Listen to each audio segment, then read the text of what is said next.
December na karon. Pero may mga tao gyapon nga mapahit nga hasta ason. At tion ini siya sa paghigugmaanay. Ang simbolo sa December, Pasko, ang simbolo amo si Jesus Christ. Ang gingasa sa aton, gift sa aton. Pero ang mga nagselebration sini nga wala nakatungkad, wala sila nakabalo nga ang sign sini amo ang gugma. Pero may mga tao gihapon nga grabe ang mga bugal bangod sa ila nga kahimtangan. May makita gihapon akon or may ma-experiencehan akon nga pag hindi ila kalibil, lain ila pagpanulok sa isa ka tao. Ginagamit gihapon nila influensya, ila kwarta o iba kung may kwarta, iba kung manggaran ka, iba kung taas kalibil kaysa iban. 90% ang hindi kwartahan.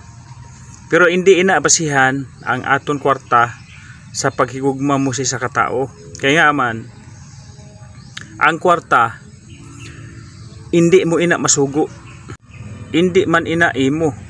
Ang tanan nga ara sa imo subong, hindi na imo, gasa ina sa Dios sa imo, grasya ina sa Dios sa imo. Wala sang rason nga gamiton mo nga mangin ipokrito ikaw nga klase nga tao.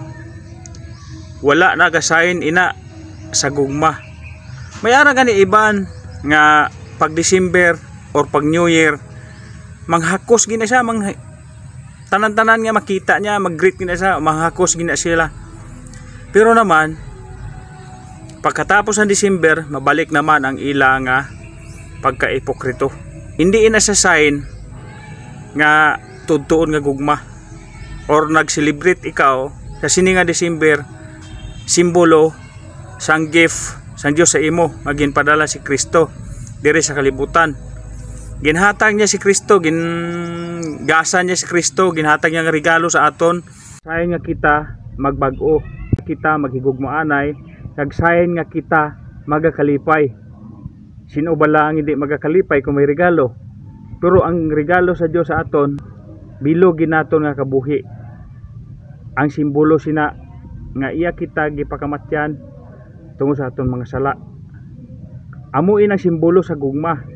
Puro inang mga gugma sa katawhan subong nga maghigugma ka lang kung December, maghigugma ka lang kay Pasko, hindi ina siya matuod-tuod nga sayon sa gugma. Pagkatapos ang pabatsag mo gugma pagka January, balik ka naman sa imong batasan nga amo ikaw sina ina matuod nga sayon sa gugma. Merry Christmas kag sa tanan nga mga way untat nga pag-support sa akon, sa mga akon nga mga supporters, followers, kag sa mga ga-share sa akon nga mga video. Merry Christmas in advance, Happy New Year. Salamat sa inyo tanan. Greetings coming from Henry Parisan Vlog, and I love you all.